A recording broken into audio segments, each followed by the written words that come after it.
Présence protestante, une émission de l'Église protestante du Sénégal, présentée ce soir par Florence Kembo, à la cabine technique Mam Abidjay Sissé.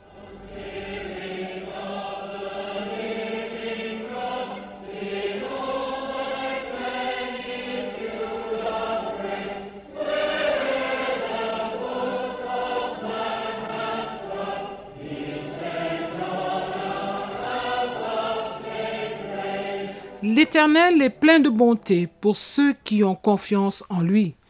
Chers frères et sœurs en Christ, amis du bout des ondes, c'est à travers ce verset biblique tiré dans Lamentation au chapitre 3, verset 25, que nous vous saluons ce soir dans le beau et précieux nom de notre Seigneur et Sauveur Jésus-Christ en ce mercredi 3 février 2021.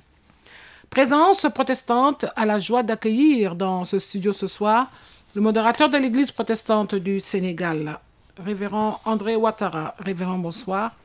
Bonsoir, Madame Kimbo. Bonsoir, chers auditeurs, auditrices de la RSI. Alors, au programme de cette émission, vous aurez l'exhortation du jour qui a pour thème les chaussures du chrétien, des chants de louanges, le jeu concours biblique et nous allons terminer par la prière. Écoutons à présent Jean-Paul Silve avec le titre « Vio Yéménier ».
C'était donc Jean-Paul Silve. C'est le moment d'écouter l'exhortation du jour qui a pour thème les chaussures du chrétien.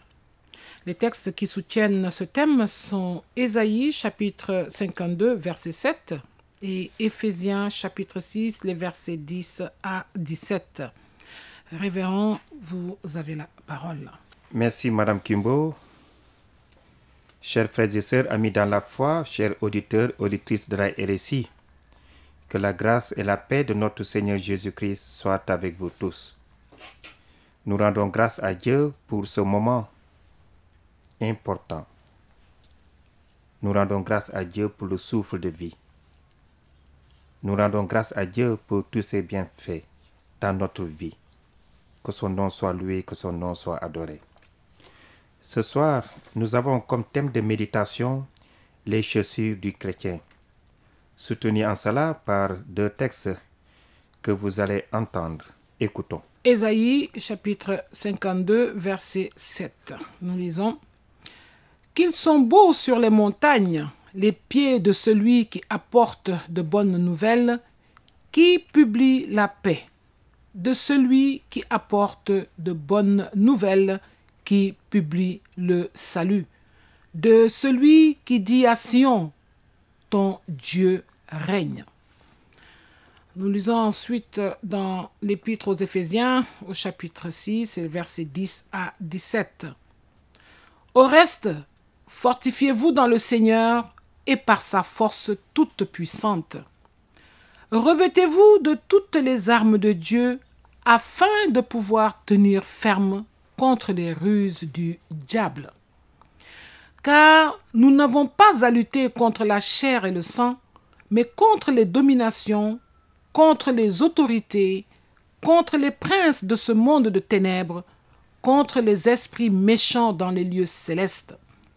C'est pourquoi prenez toutes les armes de Dieu afin de pouvoir résister dans le mauvais jour et tenir ferme après avoir tout surmonté. Tenez donc ferme. Ayez à vos reins la vérité pour ceinture. Revêtez la cuirasse de la justice. Mettez pour chaussure à vos pieds le zèle que donne l'évangile de paix. Prenez par-dessus tout cela le bouclier de la foi avec lequel vous pourrez éteindre tous les traits enflammés du malin. Prenez aussi le casque du salut et l'épée de l'esprit, qui est la parole de Dieu. Amen. Merci Madame Kimbo. Bien-aimés, nous venons d'entendre, d'écouter les deux lectures de ce soir. Et dans l'épître aux Éphésiens, Paul énumère les différentes pièces de l'armure du chrétien. Il y a des armes offensives et des armes défensives. Et parmi les armes défensives, il est curieux de trouver ici la nation de chaussures, la mention de chaussures. Mettez pour chaussures à vos pieds le zèle que donne l'évangile de paix. Alors pourquoi, révérend? Pourquoi? Oui. Quand Jésus a envoyé 2 par 2 ses disciples pour annoncer la bonne nouvelle et guérir les malades, Jésus a prescrit de ne se munir que d'une seule paire de sandales. Les gens en ce temps-là avaient un sac où il y avait, entre autres, une paire de sandales de rechange. Jésus, à leur retour, leur a demandé s'ils n'avaient manqué de rien, et ils répondirent qu'ils n'avaient manqué de rien. Pendant le ministère terrestre des apôtres, il fallait aller vite, sans s'encombrer des choses de la vie. Avoir des souliers aux pieds, pas seulement des sandales, c'est être prêt. Et dans le livre de l'Exode, en 12, verset 11, on trouve une énumération de ce dont les Israélites devaient se munir, et il est écrit: Quand vous le mangerez, c'est-à-dire l'agneau, vous aurez vos reins sains, vos souliers aux pieds et votre bâton à la main, et vous le mangerez à la hâte. Oui, c'est la Pâque de l'Éternel. Généralement, les Juifs étaient nu-pieds dans leur demeure, ou sous leur tente, et ils prenaient les sandales ou les souliers pour la marche. Avoir ces souliers aux pieds, c'était donc être prêt à partir. Quand Paul parle de souliers, que voit-il? Pour comprendre cela, il faut se reporter à la prophétie d'Isaïe. Préparez le chemin du Seigneur. Et puis, qu'ils sont beaux sur les montagnes les pieds de celui qui apporte de bonnes nouvelles, qui publie la paix de celui qui apporte de bonnes nouvelles, qui publie le salut. C'est une figure de langage ici, qui montre que avant que le roi se mette en marche, on envoyait des précurseurs pour bien préparer la route, la remettre en état. Pour Jean-Baptiste, qui est le précurseur de Jésus, le cœur doit bien être préparé pour être béni et recevoir le Messie. Quand Paul parle de l'armure du chrétien, il montre comment le chrétien doit se préparer. Il y a une préparation absolument nécessaire de l'équipement pour pouvoir lutter efficacement contre l'ennemi de nos âmes, le diable. Les chaussures sont importantes. Celui qui marche sans chaussures, le va-nu-pied, risque de perdre la bataille. Le soldat doit être mobile et avoir de bonnes chaussures aux pieds, sinon il risque de s'enlisser, de ne plus pouvoir avancer et d'être vaincu. Et un chrétien qui n'avance plus, c'est un chrétien qui recule. À partir du moment où nous avons cessé de grandir spirituellement, nous reculons spirituellement.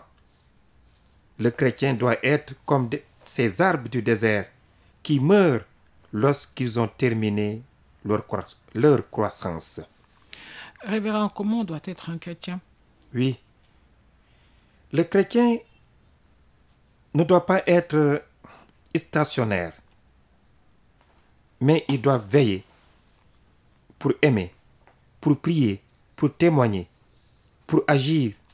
Et s'il manque de zèle et d'empressement, c'est comme s'il n'avait pas de chaussures à ses pieds. Il y a une tradition qui dit « Ayez comme chaussures à vos pieds l'élan, la promptitude pour annoncer l'évangile de paix. » Dieu veut que nous ayons de l'empressement pour le servir. En second lieu, l'évangile qui nous prépare pour la paix nous prépare pour la marche.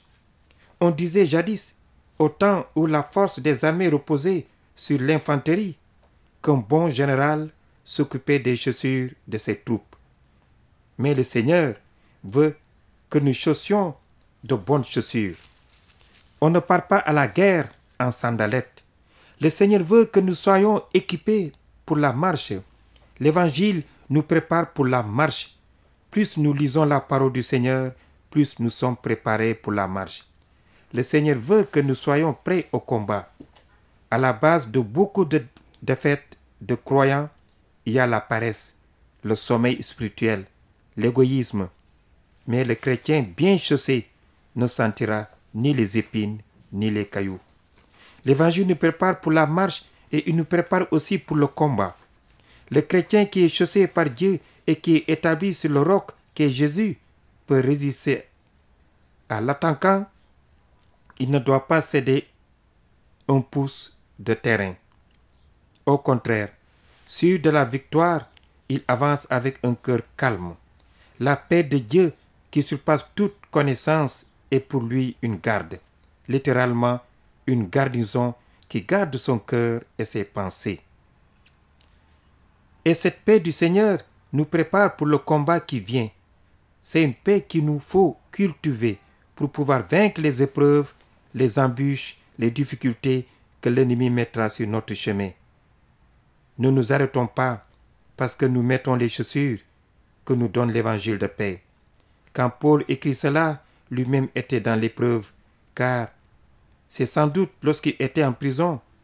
C'est à ce moment-là qu'il a écrit, entre autres, dans l'Épître aux Éphésiens, un passage que nous lisons maintenant. Faites en tout temps par l'Esprit toutes sortes de prières et de supplications. Veillez à cela avec une entière persévérance et priez pour tous les saints.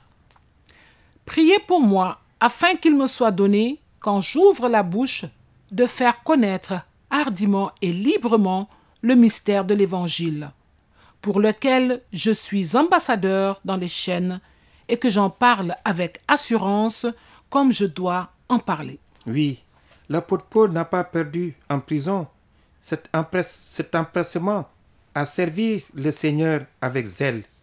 Bien au contraire, maintenant, il veut aller de l'avant.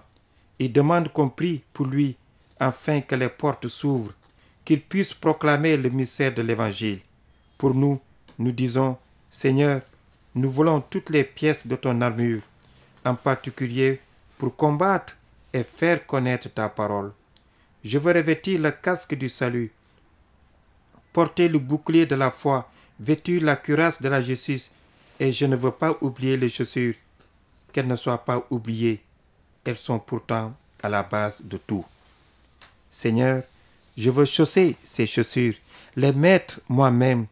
Tu les tiens à ma disposition, mais c'est à toi de les prendre, de les chausser, de bien arrimer le pied. Et ma décision et de tout faire pour que l'évangile de paix m'amène à mener le bon combat de la foi avec zèle, avec empressement, avec passion. Dieu veut qu'il en soit ainsi. À l'heure actuelle, la faiblesse de l'Église est souvent qu'au lieu de prendre des chaussures, on préfère les chaussons. C'est tellement plus confortable. Ce n'est pas avec des chaussons que les peuples du Seigneur remportera des victoires. Ce sera avec les chaussures de l'évangile de paix. Et nous voulons proclamer la bonne nouvelle avec zèle, amour et foi, et avec l'empressement qui glorifie le Seigneur, être dans des chaussures bien stables pour notre marche qui sera plus difficile qu'avec des souliers de fantaisie. Mais ce sera une marche victorieuse, pas de recul dans la foi, au contraire, des victoires à la gloire de notre Dieu. Alors, rappelons-nous cette nécessité d'être bien chaussés, et nous dirons au Seigneur, je lis ta parole, car je veux encore mieux connaître l'évangile de paix. Je veux davantage te servir, je veux mettre pour chaussure à mes pieds ce zèle que donne l'évangile de paix. Je veux te prier pour que le Saint-Esprit me garantisse une bonne marche et un combat efficace. Amen. Amen.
Vous êtes à l'écoute de Présence protestante sur Radio Sénégal International 92.5 FM.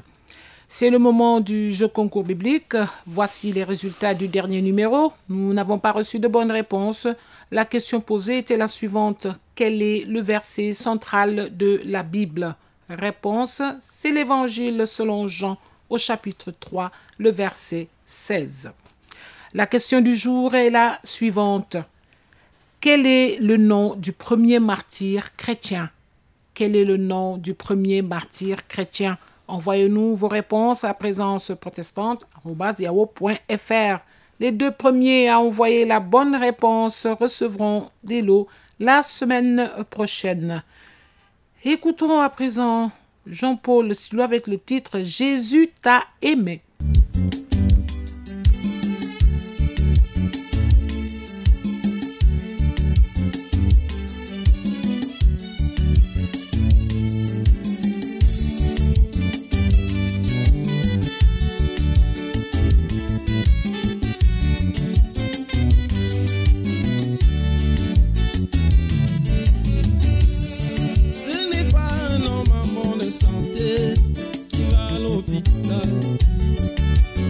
Ça, c'est la sagesse de Dieu.